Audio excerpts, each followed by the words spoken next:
So, you have come to learn the secrets of the art. The art of the fart.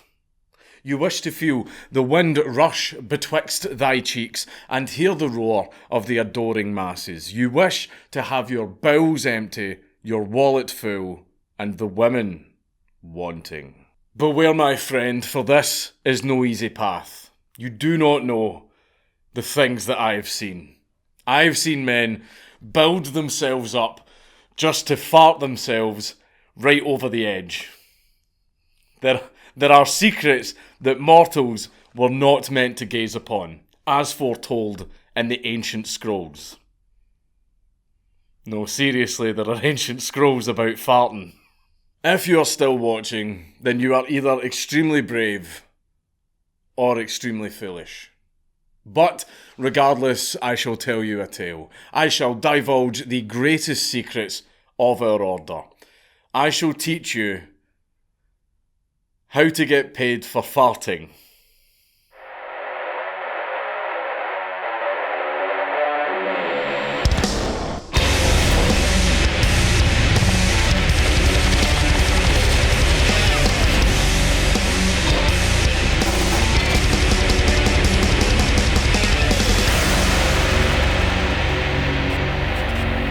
Please leave a like and a comment on this video because it really helps me in the algorithm.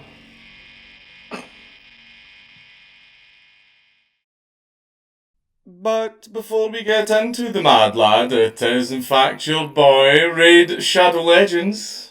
Raid has taken gaming by storm and has brought a true console-level experience to gaming on the move. With millions of champion combinations and countless tactics to master, you will conquer raids, dungeons, campaign battles, and bosses. There is also my personal favourite mode, the PvP Arena, to mine that precious salt. In addition, there are also hundreds of artifacts and buffs with over 500 uniquely skilled champions to choose from, so you can fight your battles the way you want. Use my link in the description down below to download Raid for free on your phone or PC. What I like about Raid Shadow Legends is searching through all the different factions to see who the strongest champion is. One of my favourite legendary champions at the moment is Torvald of the Barbarians. He is one of the hardest hitting champions and his skills are built around pure damage. He also resets his cooldown if he takes an enemy out and is a good choice in any of the other game modes. Another champion would be Drextar Blood Twin. He is the king of HP burn with a passive trait that damages any enemy that even thinks of attacking him. He is also a great tank in the PvP arena and can dominate the enemy team with the right build. If his target is burning, he also gets healed. Overall, a great choice for taunting the enemy. And this month, Raid's just released a ton of amazing new clan features and improvements, including brand new quests for you and your clan to work together on. There are also new benefits for every clan member just for being in a clan, and even a brand new clan shop that gives you access to some incredibly powerful items. This month also has a bunch of new champions to collect from fragments in the Doom Tower, and loads of events and competitions for you to take part in. And if you want a starting boost in Raid, hit the link down below or scan the QR code on the screen to get 200,000 silver, an XP booster, an energy refill, an ancient shard, and the epic champion Chonoru, so you can summon a great champion as soon as you get into the game. These rewards are only available to new players and only for the next 30 days, and you can find these rewards here in your inbox. Scattered throughout the great annals of history are references to these great artists. Fartists, if you will. In 426 AD, St. Augustine of Hippo published his work De Civitate Dei, or The City of God. In this book, he makes reference to great men who had such command of their bowels that they can break wind continuously at will so as to produce the effect of singing. For only those of great flatulence shall enter the kingdom of heaven. In medieval Ireland, my ancestral turf, the bards who would play the most noble of instruments, the lower intestine, had their own classification. They were known as the bragatoire, and they were ranked at the lower end of the scale of performers under such performers as harp players and poets. Truly underappreciated in their time. Going around the world to Edo-era Japan, the flatulists were known as Hippiri Otoko, which translates into farting men. Scrolls drawn in the late Edo period depict farting competitions, or higasen in the original Japanese. Yes, there were farting competitions in medieval Japan, though they were outlawed in the 1940s after one competition got a little out of hand.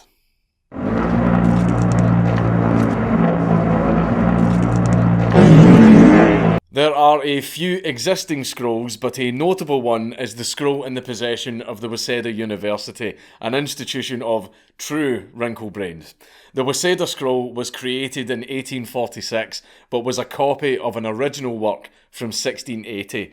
The cool thing about this scroll is that it has been fully digitised, which means I can show you high quality images of this noble art.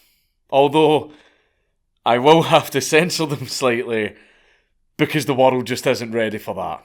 This one depicts the eating of the taro, a food that greatly increases a man's natural gas reserves.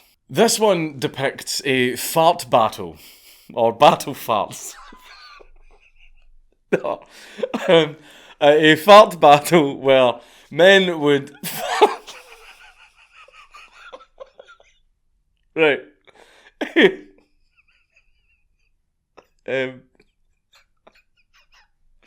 Oh.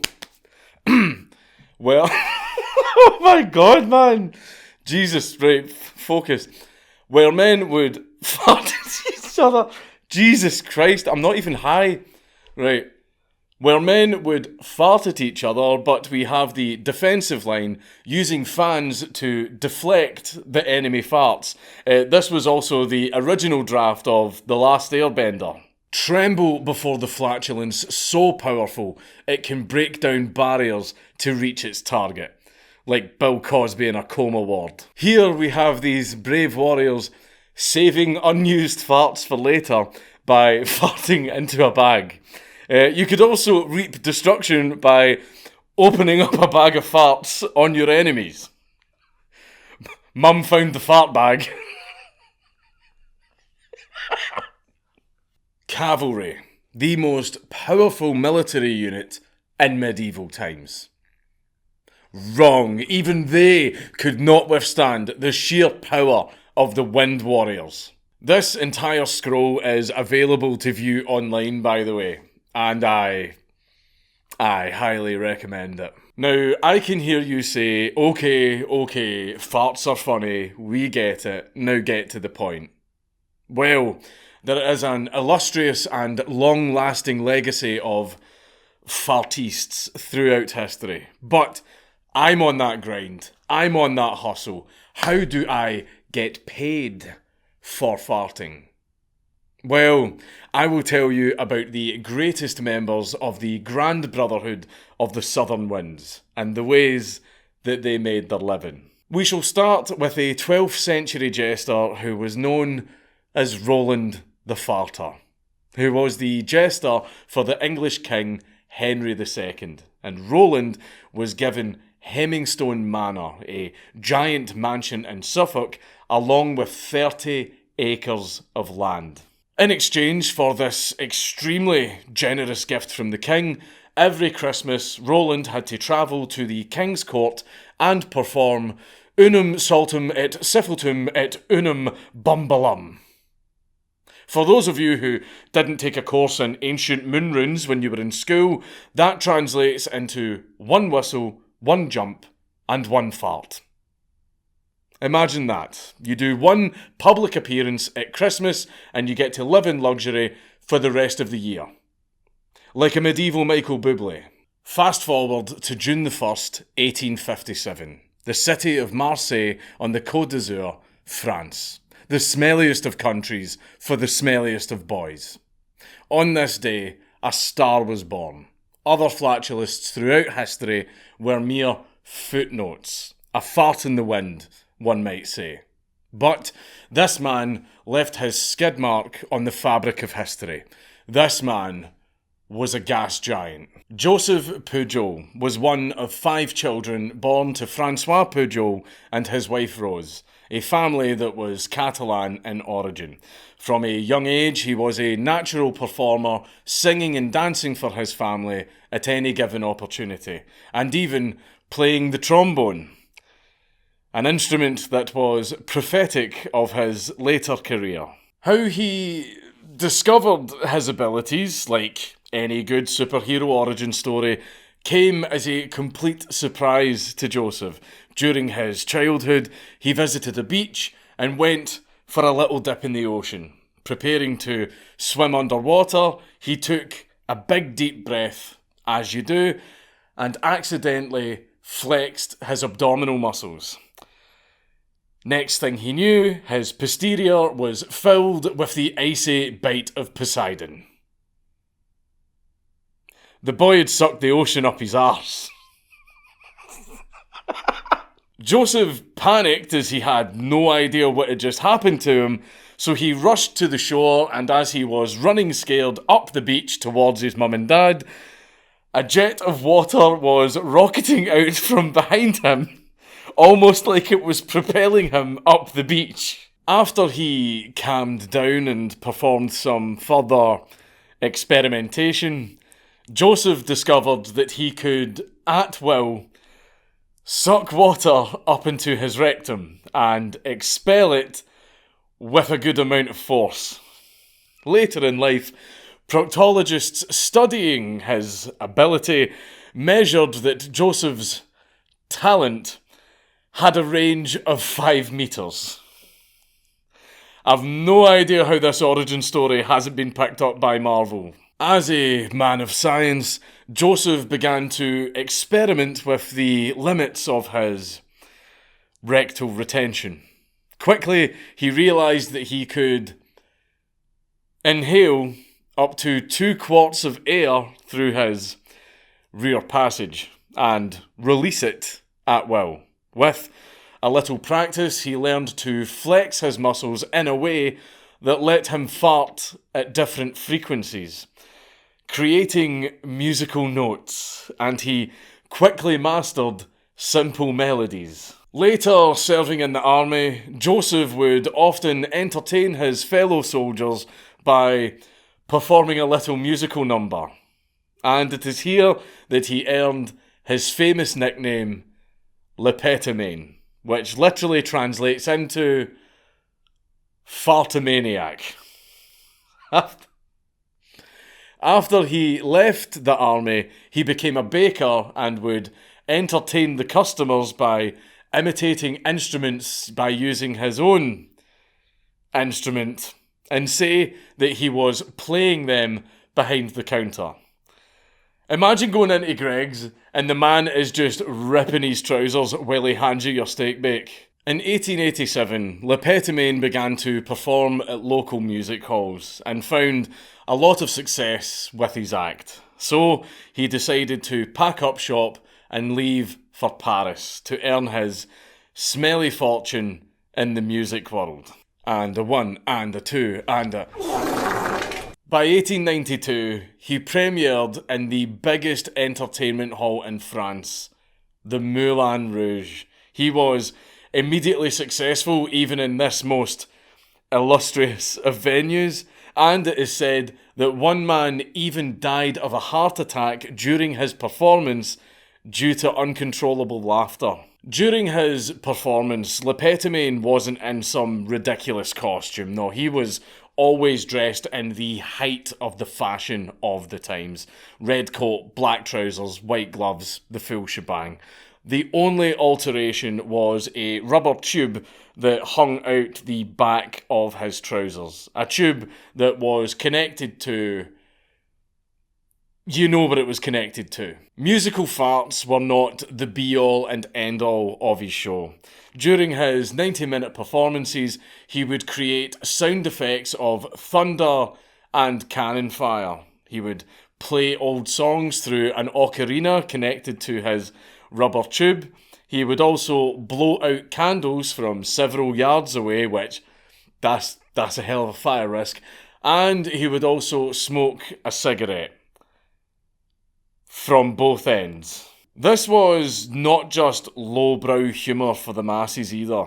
His audience was packed with VIPs, including King Edward VII of Britain, Sigmund Freud, and King Leopold II of Belgium. And it's good to know that while horrific crimes against humanity were being inflicted on the poor native Congolese by the Belgian Empire, the man ordering these crimes was amusing himself with fart jokes. For 3 years, Le Pétomane would pack the Moulin Rouge, even holding nude performances for the wealthier men to show detractors that all the arse blasting on stage was legitimate. His runaway success would lead to him being the highest paid performer in the world at the time. That's correct. A farting act was at one time in history the most well-paying job in entertainment. But, like all farts, a good thing can't last forever. In 1894, Le Pétomane held an impromptu performance at a friend's struggling bakery to help the guy out. I have no idea why he enjoyed farting in bakeries so much, but anyway, this angered Joseph Aller, the owner of the Moulin Rouge. He sued Le Pétomane for breach of contract, and Le Pétomane was forced to pay 3,000 francs, the equivalent of £350 today. As a result of this falling out, the Moulin Rouge lost its top performer, as Le Pétomane left to set up his own travelling show named Le Theatre Pompadour. In his own personal show, he revamped his performance, surrounding himself with performers who would recreate fairy tales set to music performed by Le Pétomane in his usual manner. So what instruments do you play? The clarinet? The oboe? The cello? My arse. At the Moulin Rouge, the loss of Le Pétomane was so great that the boss who had sued him immediately debuted a replacement act dubbed La Femme Pétomane, although this act was eventually revealed to be a petty charade of Le Pétomane's talents, as La Femme Pétomane kept a bellows hidden in her petticoats, proving once again that even in a medium as easy as fart jokes, women aren't funny. Le Pétomane continued performing as one of the highest paid acts in all of France until 1914, the outbreak of World War I, after 2 of his sons were disabled in the conflict. He retired to his bakery in Marseille, later opening a biscuit factory in Toulon, and lived a peaceful life until his death in 1945, at the age of 88. And he was buried in Gavarnie Memorial Community Cemetery. You can still visit the grave today, where you can pull a G.G. Allen and fart on it if you want.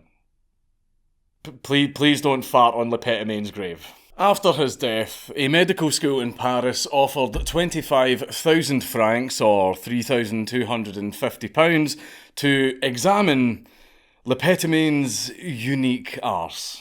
Although his sons admit that Le Pétomane probably wouldn't have minded it, the offer was rejected, with his oldest son Louis stating, "There are some things in this life which simply must be treated with reverence." So, with the death of the true master of the craft, where does that leave the sacred art of flatulism today?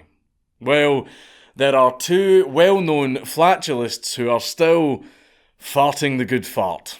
Will the Farter and Mr. Methane.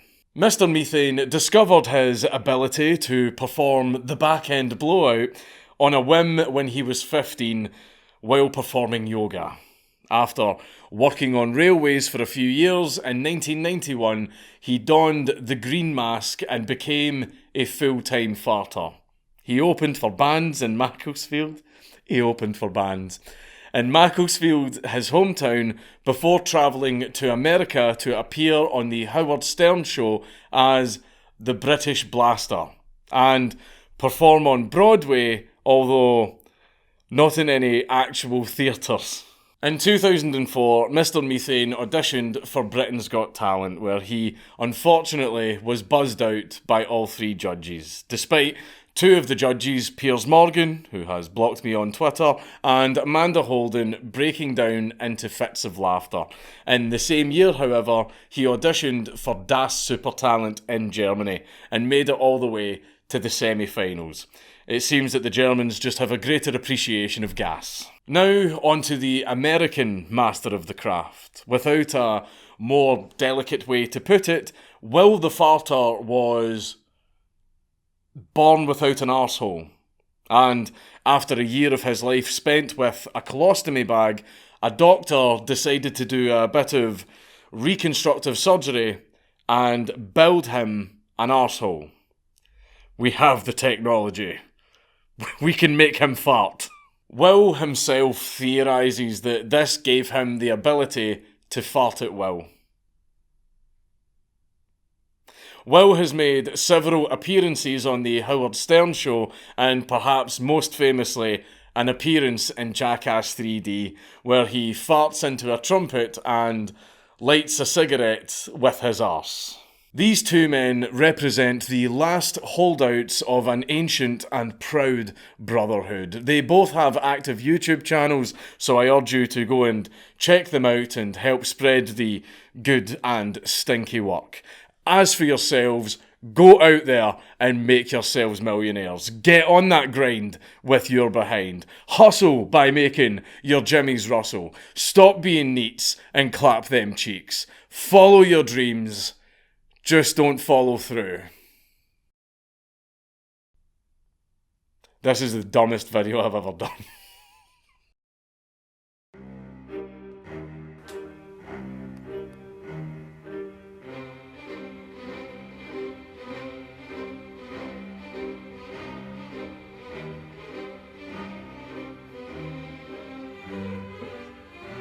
Your wallet full and the women wanting.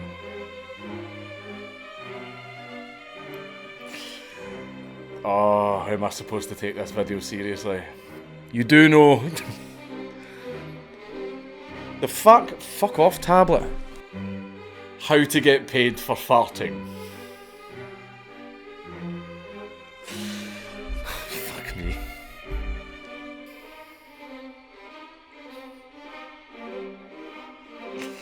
I cannot keep a straight face. For only those of great flatulence may enter the kingdom of heaven. Oh my god, man. This video is so stupid.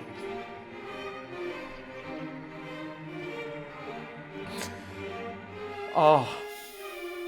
I can't make it through this video. A jet of water was rocketing out from behind him, almost like it was propelling him up the beach.